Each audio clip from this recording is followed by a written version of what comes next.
We're celebrating the launch of the spring issue of Underground. And what is Underground?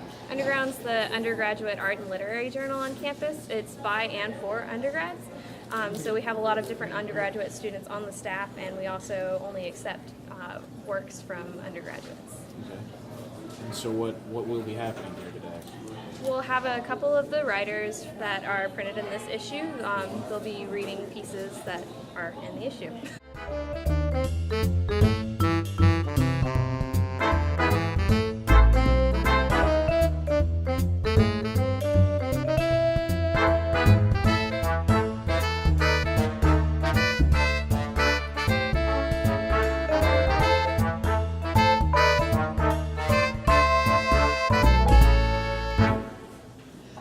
And without further ado, great privilege to introduce the editor-in-chief of the last year and a half.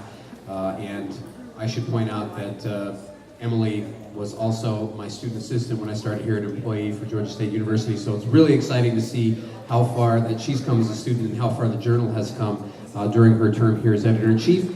She'll be introducing the readers. So ladies and gentlemen, Emily Owens.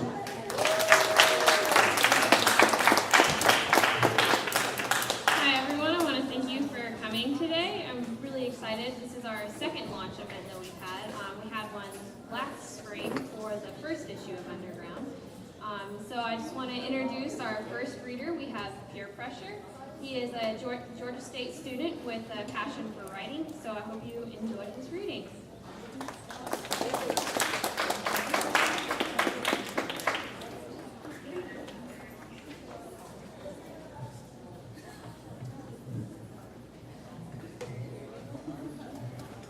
How is everyone doing tonight?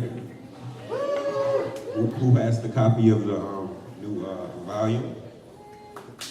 Okay, so if you have the copy, can you turn to page 19 for me? I would like some participation for the read.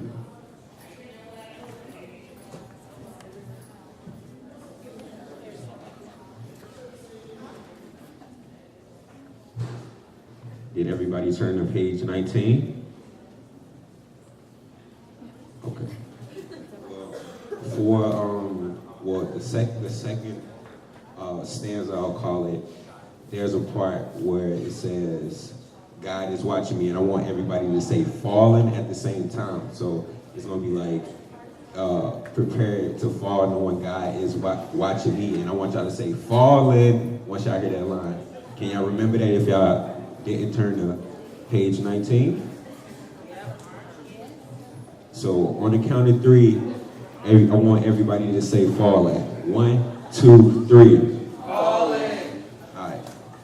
The name of my piece is Mind Under Construction. As I run after my sanity, I realize I'm the only one there for me. Can't climb and depend on my family tree. Not enough support, not friends with gravity. I am higher up, like the clouds in heavens be. Prepared to fall, knowing God is watching me. Falling. From heaven doors, but I got the locks and keys. A soft landing with the spreading of my angel wings. Crucified by the eyes of those who never seen. Holiness and they miss, they label me king. Is it right though I'm willing to give my life, yo? And become another story in the Bible? As I resurrect, this is a live show. So if you don't believe, keep your eyes closed. Eat up, this meal is a part of me. A holy communion for the peace that's soon to be. As I stand there looking, the world kept spinning and my body kept aging. My thoughts got deeper and my heart kept racing. Can't go to sleep with the problems I'm facing. Don't understand the life we chasing. Motivated by currency and self-hatred. Where the love when all the factories don't make it? Who the judge when it's God you facing? What a time when your life is erasing. You got food now and you stop craving. Can't feel nothing but got sensation. Don't want to wait in line now. You patient, didn't recognize real cause you was faking. Said you was in love with the dollars he was making. Now heartbroken, now all alone, shivering and shaking. Also out the home, Now you replacing that condo in the sky to the spot in the basement. Reality's kicking in, fantasy started fading. Deception left you empty and vacant. Like that old building in the hood with no ceilings. Nobody care about you, but you got feelings, deprived of everything. Now you living. Replace the holes in the walls, rebuilt the ceilings. Learn from your mistakes to escape the feelings. How y'all like that?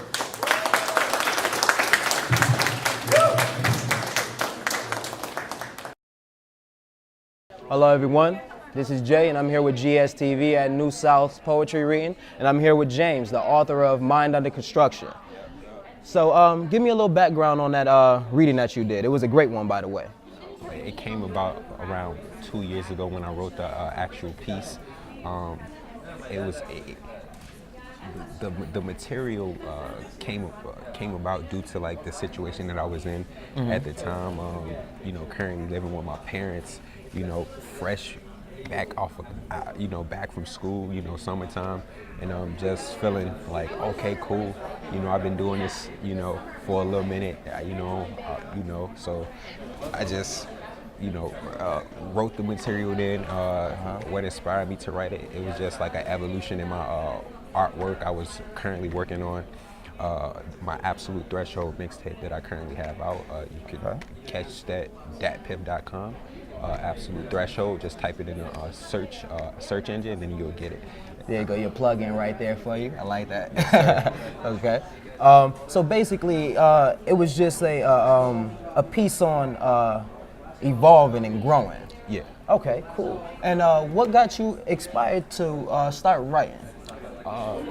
Music in general, like being around music since I was younger, listening to Stevie Wonder, listening to Tupac, listening to Spice One, listening to Michael Jackson, listening to the Beatles, listening to Led Zeppelin, listening to the Ramones, at a young age, always enjoying to be a part of the music scene, church scene, choir.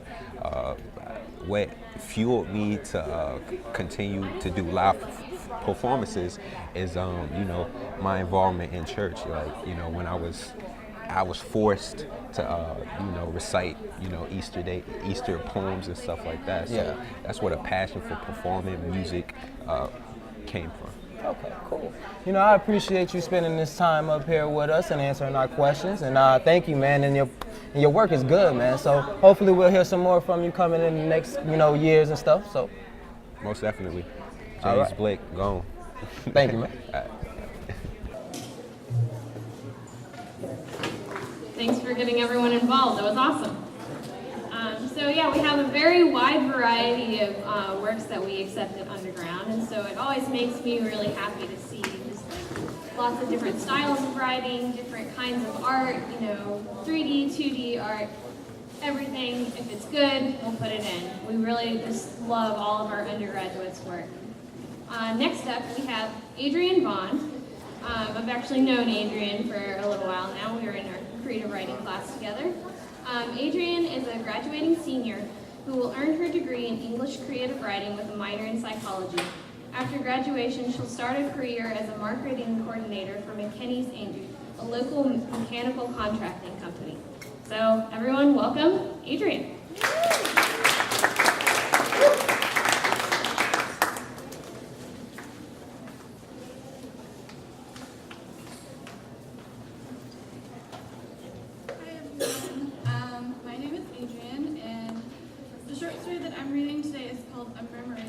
And it's actually on page 2, if anybody wants to read along. Okay. There once was a girl who lived inside of a bear. When she was a baby, she was eaten by the bear. But she was so pretty and innocent and sweet-natured, the bear didn't want to kill her. He only wanted to have her with him forever. So he swallowed this beautiful baby whole and kept her in the hollow spot beside his stomach, which he usually used to store extra food for hibernation. But the bear loved his new baby so much, he chose to be hungry during hibernation for her. His stomach was the size of a giant pumpkin. After seeing a mother doe feed her twin fawns, the bear realized that his baby needed food too. He foraged for berries and grasses and mashed them up with a rock. He caught fish and chewed them up, but he didn't gulp them down like he did for himself, like he normally did. Instead, he spit them back out, just like the mother bird, and then swallowed the berries and the fish down his hollow for his baby to eat. But soon the baby started to grow, which was something the bear hadn't thought of. Now his stomach was the size of a watermelon. Finding himself less hungry than normal, the bear kept gathering and mushing, and the baby kept stretching and growing. He could hear the baby cooing and babbling in his hollow spot. When he opened his mouth, her soft voice spilled across his sharp teeth. The bear loved this, and he loved her. When he finally felt her take her first steps in his hollow spot, he knew he could never live without her. His stomach was the size of a cantaloupe. Soon, the baby wasn't a baby anymore. She was a little girl. As the bear foraged and hunted to feed her, the girl taught herself games and stories. She would make up characters and places, and she would tell the bear about them as he roamed the forest. Having no experience with people, the little girl made up stories about the animals who lived in the forest, the ones that she peeked out at whenever the bear yawned. His stomach was the size of a grapefruit. The little girl grew and stretched the hollow spot bigger and bigger, until she wasn't a little girl anymore either. She was a young woman. Now the bear foraged only for her, finding himself no longer able to eat anything more than 4 berries at a time. She sang to the bear, and wanting to share her with the other animals of the forest, the bear would open his mouth as her soft lullabies wove in and out of the trees. The deer and tortoises and foxes and all the other animals stopped where they stood whenever her songs found their ears. Even a murmuration, a great group of ever-morphing starlings, settled in the trees above the bear's head to hear the girl sing. The bear's stomach was the size of an apricot. Soon the bear realized he could no longer eat and that he was getting weaker and weaker. He saw the mistake he'd made in swallowing the baby so many years ago, how he should have simply brought the baby with him instead of storing her in his hollow spot. By this point, however, the girl was so big she couldn't fit through the bear's mouth. As the bear got weaker, the girl decided to help the bear, just like the bear had done for her. She pushed her arms into the bear's arms and her legs into the bear's legs, and learned how to walk around the forest, looking out through the bear's mouth. Soon the bear died, but with no way out, the girl continued to forage through the forest, picking up where the bear left off. The girl sang her song. It was a fine cry, loud and long, but it had no bottom and it had no top, just circles and circles of sorrow. Thank you.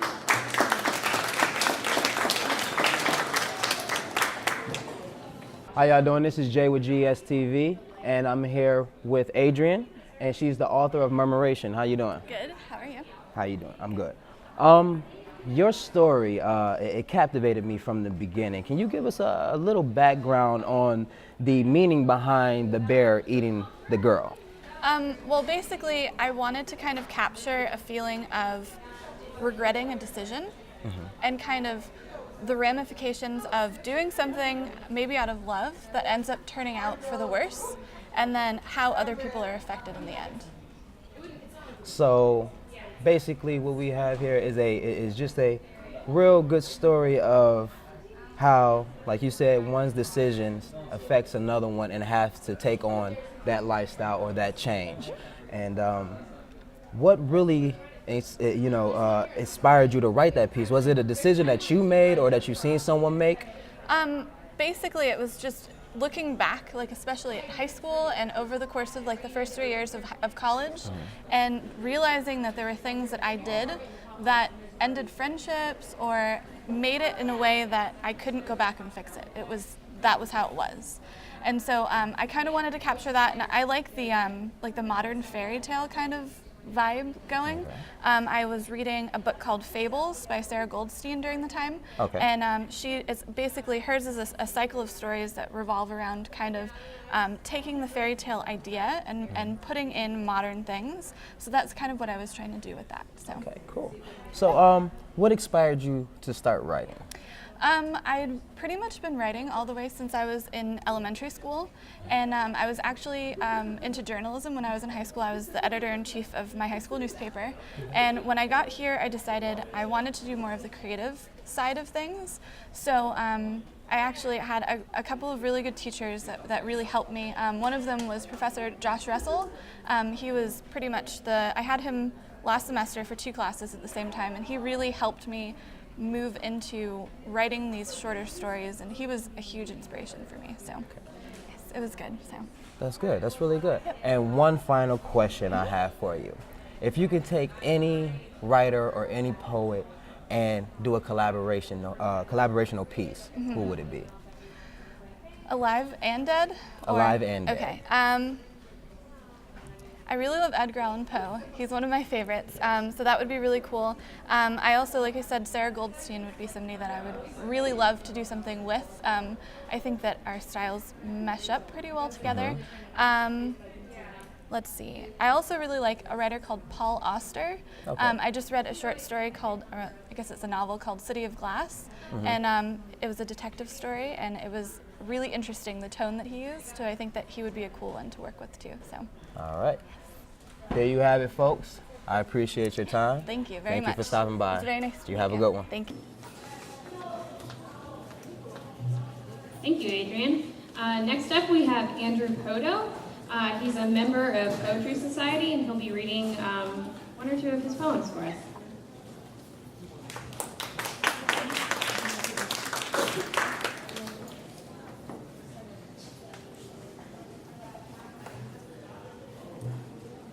Road trip. Turn the knob and let music fill our ears. Roll your window down and curse the cars stuck in traffic just beyond the median. Watch them as they fade, taillights painting the horizon a mournful red. The boundless road and our crackling speakers will take us home, where the wind is rich in our hair and the seatbelts hang loosely about our worries.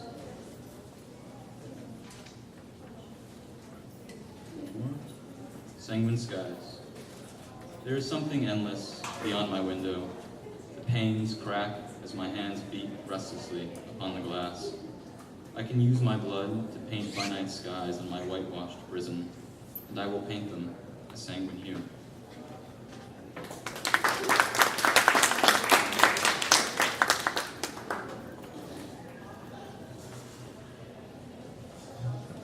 Thank you, Andrew. And just to clarify, I mentioned Poetry Society a minute ago. If you don't know what Poetry Society is, it's a really great group on campus. They meet once a week in the library, and I'm not sure what the website is, but I know you can probably find it through the GSU website. If not, you can ask me and I'll find it and email it to you. So we're going to take a little break now if you want to help yourself to refills, or not sure, there might be a few more bagels left. But just stick around and we'll see if we can have some more readers in a minute.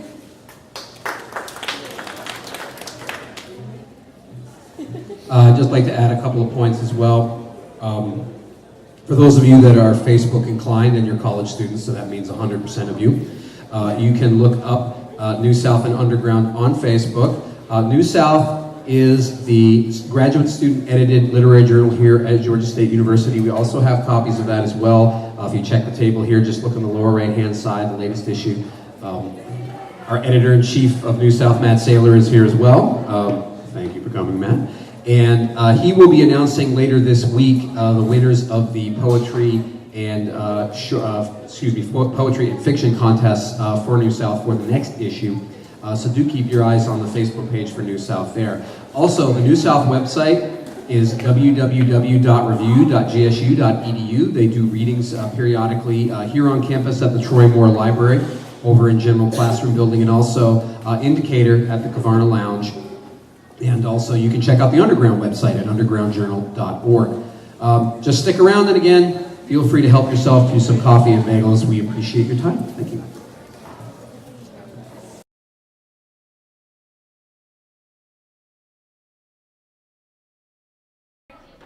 Ready?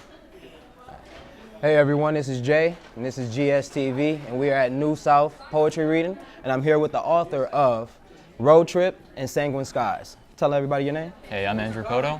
All right, man, I have a question for you. What inspired, your two poetry readings today? What gave you the background to write those stories? All right, well, Road Trip was based a lot on high school experiences. My friends and I used to get in this car. He had this old beat-up van, and we would just roll down the windows and drive as fast as we could around and try to avoid traffic. It's basically about feeling as free and reckless as possible, and just having a real good just time. having a good time, and just going back and reflecting on the good times and what makes you feel free and what really makes you just feel alive. Okay. So give us a little background on Sanguine Skies. Sanguine Skies is more about feeling the speaker in the poems feels very trapped. He's in this world he really can't escape from, and but he can see there's something boundless and beautiful beyond it. And it's his goal to make his trapped little world into his own, his own paradise. Mm-hmm. And so basically, like, just getting that silver lining out of every cloud, Pretty much, and a lot of it's based on sanguine. Actually means, it can mean a couple different things, and I worked with the duality of that meaning in that poem just to bring that out. Okay, cool. And one last question for you. What got you into writing? Got me into writing. I've always been really sort of shy. I was never a good just get in front of people and talk and say what I was thinking sort of guy, but I could always write it down on paper. Okay. And so just writing helped me communicate with people. Okay, very understandable. I can relate to that. All right, I thank you for your time, man, and coming up here and answering my questions. Thank you very much. All right, you have a good one. You too. All right, everyone, I think we've finished up our bagels and coffee pretty much. There is a little bit more coffee left if anyone wants it. And for our last reader today, we have Ryan Webb. So everyone welcome up. Come up.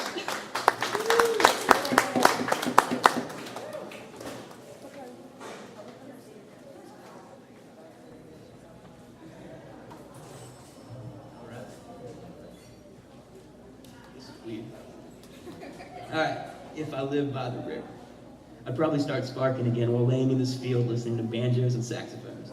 I'd probably walk around in closed-toed shoes and carry cash and drink vegan coffee. Maybe happiness would finally find me, or maybe I'd drive to find you. And on cold, cold nights, we'd sit around a bonfire playing cards and cigarette butts, getting drunk. And we'd drop hard R's like pirates, floating in a mode of memories and disclosure. And for the life lived of a moment we'd share, another way from the saints and triples. That is, if I lived by the river. This is Jay with GSTV, and I'm here with Ryan, author of If I Live by the River. This guy right here, y'all might not have seen it during the footage, but it's a real tough guy to get up here on stage and read that poem that he wrote. So give us some history behind it. My best friend and I took a random road trip to Savannah, and it just kind of stuck with me, so I figured I'd write it down. The good, simple living by the river. I understand that. I was in Huntsville, Alabama, and I absolutely loved it, lived by the lake and everything like that. Historic is real fun. Oh, yeah. What inspired you to start writing and, sharing your stuff with the world? I just love stories, just to keep it simple. I'm also a filmmaker, so okay. I got the 1-2 punch of English and film, so all right, big fan of stories. So give everybody your favorite story writer or your favorite poet. Oh, wow, that's on the spot. Let me think. So many good ones.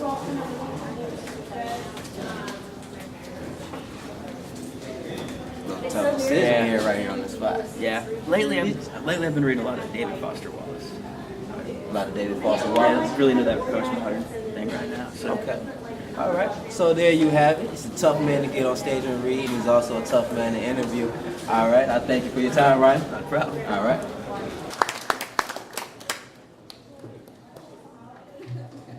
All right, everyone. I guess we're pretty much done now. I just want to remind you all that if you're going to be at Georgia State next year, keep an eye out for the next issue and make sure that you submit. And as we said at the beginning, I am graduating. Our new editor is actually here. Her name is Parker Hilly. She's down there.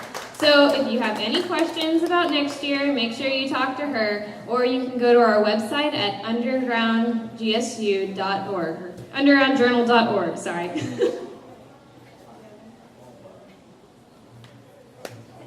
One more time for Emily. Thanks everybody that listened to the readings, and as Emily said, we still have a little bit more coffee. By all means, come up, have some, give yourself a jolt for the rest of the day. And I just want to remind everybody, these issues for Underground and New South, free for students. Please come up and take a couple for yourself. Enjoy the great literature from both GSU students and from across the country. And also you will notice if you ever enter Student Center on a semi-frequent basis, you will notice there is a newsstand right by that desk there where you can pick up passes for all sorts of GSU events. That is where you can check out the latest issues of New South and Underground, as well as the Signal, the student newspaper.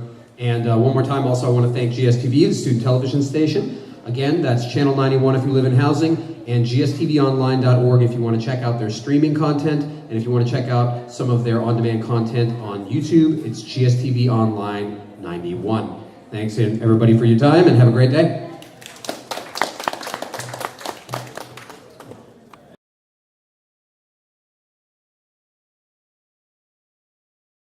This is Jay, and I'm here with GSTV, and this is Parker, the new editor-in-chief of Underground. So, give us some background on you. Well, I'm 20 years old. I'm from Decatur, Georgia. Decatur, where it's greater. Holla. I've been here for 2 years. I've come to really like GSU. I'm an English creative writing major. Okay. I take French. I have a dog. That's basically it. Okay. So, where do you see yourself taking Underground under your rule and thumb right now as editor-in-chief? I really like how it is now. If I could change one thing, I would want to make it longer because we get so many submissions, and out of like the 200 total submissions we get, we have like 100 really good ones, but we can only put in 8 pieces of art, 20 poems, and that just doesn't reflect the entirety of the work that we receive. So I still want it to be a little bit competitive, you know, like we're not just accepting anything, you know, just a crayon stick figure, you know, or anything like that. But I think it would look more impressive if it was, you know, like a big fat volume, but not like Harry Potter. Right. Or, you know, it'd be more like. But something with substance. With substance, that's the word. Yes, exactly, substance. So there you have it, folks. You know, step your game up. Get your drawings and your paintings and your pictures and your poems and your writings up, and come see Parker. And hopefully, you know, you will come to bat and step up to the bar, and you will see your work in the next Underground. So tell me, do you have anything that you put into the Underground book or that you want to put there? I, since last spring, I had a photo published last spring. I had a story last fall, and in this current issue I have 3 photos and a story under pseudonym, but I'm not going to tell what it is. So you just have to read the book to find out. You have to guess. So your creativity, your story, your background, where does it all come from in your writing? What inspires it?